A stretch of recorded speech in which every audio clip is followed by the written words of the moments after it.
이번 시간은 김현수 작가의 신작 소설집 이토록 평범한 미래 안에 있는 두 번째 단편 소설 진주의 결말입니다. 이야기 들어가겠습니다.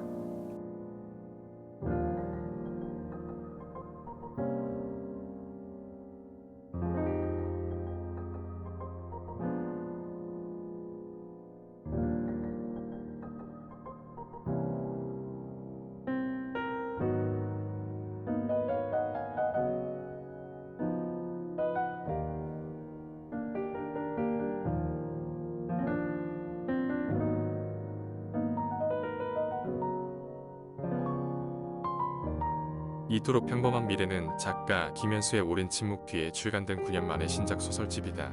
작가는 오랜 시간 단편 소설을 쓰지 않았다. 쓰고 싶은 게 없을 때 쓸 수가 없다. 그러다가 2020년이 되어 코로나19 바이러스가 세상을 휩쓸고 나자 뭔가 쓰고 싶다는 마음이 생겼다. 어두운 시간이 빛으로 가득 찬 이 몸을 만든다. 지금 내가 쓰고 싶은 이야기도 이런 것이다 라고 해서 말한다. 이 소설은 그의 말 그대로 현실을 살아가는 이들의 암울함과 고단함의 한 줄기 빛 같은 작품이었다. 소설집은 8편의 단편들로 구성되며 사랑, 아픔, 상실, 시간, 언어, 기억, 인간 실존에 대한 이야기를 다루고 있다. 그중 진주의 결말은 삶의 혼란과 부조리 속에서 인간의 비극적 삶에 대한 이유를 찾는 것은 부질없다는 것을 보여준다. 그런 비극을 왜라고 질문하기보다 그 자체로 이해해야 한다는 것이다. 물론 인간이 무언가를 온전히 이해하기란 힘들다. 다만 온전한 이해가 아닌 이해하려 애쓰는 행위만 존재한다고 말하고 있다. 하지만 그 자그마한 실존적 몸짓이야말로 우리 인간에게 사랑과 위로 그리고 진정한 자유를 주기도 한다는 것을 일깨운다. 소설은 오랜 동안 자신이 돌보던 치매인 아버지를 살해했을 것으로 의심받는 용의자 유진주가 나의 범죄 방송 사건의 결말을 보고 나에게 매일 한 통을 보내는 것으로 시작한다. 사실 유진주의 사건을 접한 사람들은 성급하게 그녀를 아버지 살해 용의자에서 살인자로 결론내고 인권론의 근거의 이유와 원인을 찾는데 몰두한다. 더 나아가 사람들의 호기심과 흥미를 불러오고 더 큰 자극을 주고 싶은 미디어들은 자신들의 목적에 맞게 방송을 만들기도 한다. 내게 유진주의 심리 분석을 요청할 때만 해도 강 PD는 고령 사회에서의 노인 돌봄 문제가 가져온 빛과 그늘을 다룰 예정이라고 했다. 하지만 실제 방영된 내용을 보면 치매 걸린 아버지를 학대해 죽음에 이르게 하고 방화까지 저지른 페류나로 유진주를 묘사하는데 활애되어 있었다. 유진주가 치매를 앓는 아버지를 살해한 딸이라는 자극적 결말을 원하는 이들에게 사건의 진실은 더 이상 중요하지 않다. 나 또한 마찬가지다. 범죄 방송을 진행하는 나조차도 유진주가 아버지를 죽였을 수 있다는 전제하에 용의자 신분으로 아버지와 자신이 살았던 집을 방화한 그녀에 대한 심리학적 부검에 골몰한다. 그 불은 심리적 정화의 의미를 가지는 것으로 보입니다. 억압된 표출이랄까요? 유진주는 매우 수동적인 희생자로서 살아가다가 어떤 일을 계기로 아버지를 공격한 것 같아요. 방화는 그 일을 지우고자 하는 무의식적인 욕망에서 비롯된 것 같고요. 첫 이메일을 통해 그녀는 평소 사건의 결말을 즐겨 시청했고 누구보다 나의 심리 분석을 좋아하며 자신의 사건을 다뤄주어 성덕이 된 기분이라고 말한다. 하지만 진주는 나가 잘못된 방향으로 가고 있다고 지적한다. 원인과 이유와 결과의 모습이 전혀 다른 방향에 존재할 수 있다고 암시하며 두 번째 메일에선 나에게 자신을 취재하러 제주에 와줄 것을 요청한다. 나 또한 진주가 유죄인지 무죄인지 보다 심리학자로서 진주를 직접 보고 사건의 진실이 무엇인지 알아내고 싶었다. 진주는 심리학자로서 진실을 얻으려는 그의 열정을 잘 알고 있었기에 다른 누구보다 객관적으로 자신을 이해해줄 것이라 여겼을지 모른다. 물론 그녀는 타인에 대한 완벽한 이해가 있을 수 없음을 안다.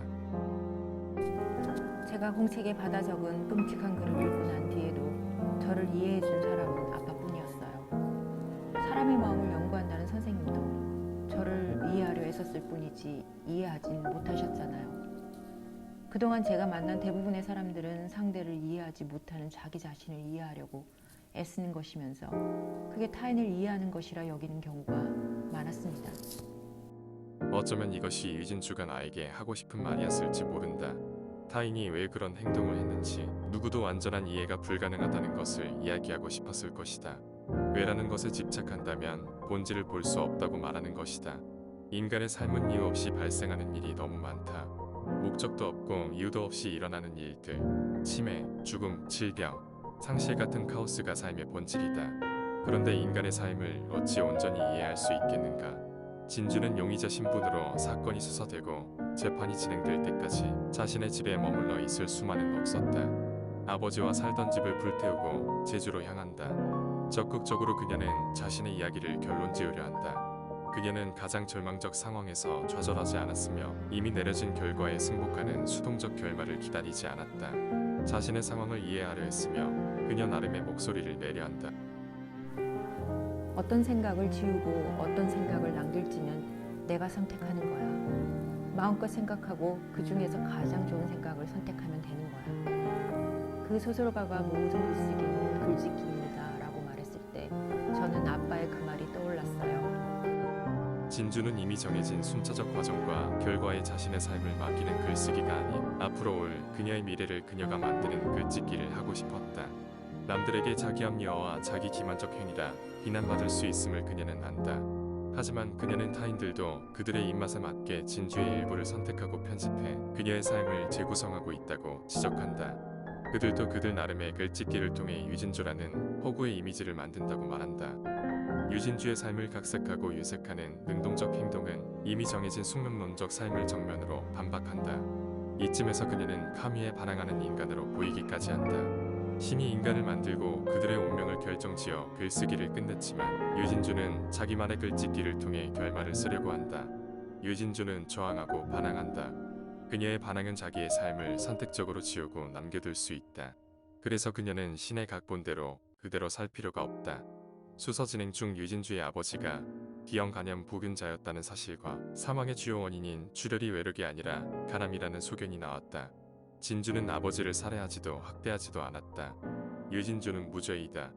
이제 나는 진주의 진심이 알고 싶어진다. 그리고 부모가 신혼여행 때 묵은 풍림 호텔이 있던 자리에서 그녀를 만난다. 지금은 바람의 박물관이 들어섰다. 그곳에서 유진주는 자신의 의지가 담긴 글짓기를 통해 자기만의 결말을 나에게 이야기한다. 아빠는 점점 퇴행하고 있었지요. 수시로 제게 죽은 엄마의 모습을 봤고 풍림 호텔의 바람 소리가 들린다고 했어요. 엄마는 왜 죽었을까? 아빠가 치매에 걸린 이유는 뭘까? 그러면 수많은 답들이 줄줄이 떠올랐는데 그건 마치 머릿속에 떠오르는 나쁜 생각들 같았어요. 아빠 말대로 내가 아닌 생각들, 그냥 줄을 그어 지우면 되는 생각들, 어느 날 느닷없이 일어나는 재앙은 그런 생각 같은 것이죠. 그렇다면 그건 누구의 생각일까? 어쩌면 신이 아닐까? 그렇다면 신은 왜 이런 나쁜 생각들을 지우지 않는 걸까요? 왜 앞뒤도 맞지 않는 이런 일들을 그대로 실행하는 것일까요? 마치 치매에 걸린 사람처럼 말이에요. 그 집에서 살 때 이 이야기도 결말이 있었으면 좋겠다고 생각했어요. 하지만 아빠가 죽어야만 끝나는 이야기에서 저는 어떤 결말도 찾을 수 없었어요. 그러다가 어느 날 상상도 못한 방식으로 이야기가 끝나버렸어요. 그때 유튜브에서 선생님의 말씀이 떠올랐어요. 우리가 달까지 갈 수 없지만 갈 수 있다는 듯이 걸어갈 수 있다고. 마찬가지로 그렇게 살 수 있다고. 달을 향해서 걷는 것처럼 희망의 방향을 찾을 수 있다면 이라고요. 그래서 저는 치매에 걸려 우연히 떠오른 생각을 의심조차 하지 않고 그대로 믿는 아빠의 마음을 마치 치매에 걸린 것처럼 사전 경고도 없이 사람들의 운명을 바꾸는 신의 마음을 이해한 사람처럼 살아보기로 한 거예요. 그래서 불을 질렀어요. 거기에는 아무런 이유도 없었어요.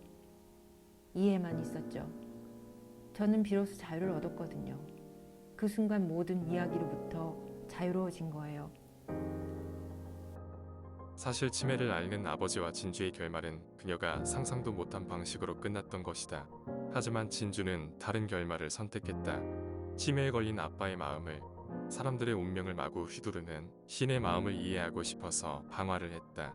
그 몸짓은 신에게 왜 그랬냐고 묻기보다 무질서와 부조리한 상황 속에 존재하는 인간을 이해하려 했던 진주의 선택이었다. 진주는 왜라는 이유에 집착하지 않고 단지 이해하려는 행동을 통해 자신을 억눌렀던 고통에서 진정으로 해방되었다. 마침내 진주는 자기만의 글짓기를 끝냄으로써 운명뿐 아니라 타인들의 글짓기에서 자유로워진다.